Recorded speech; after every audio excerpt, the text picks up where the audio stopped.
Pinupuri ka namin, O Diyos, Ama, Anak, at Espiritu Santo.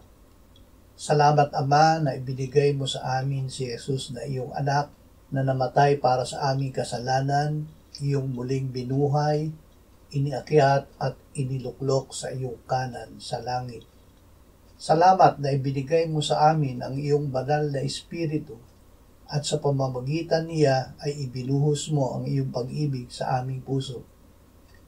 Ama, bigyan mo kami ng biyaya na laging magalak sa iyong salita at magbulay nito araw at gabi.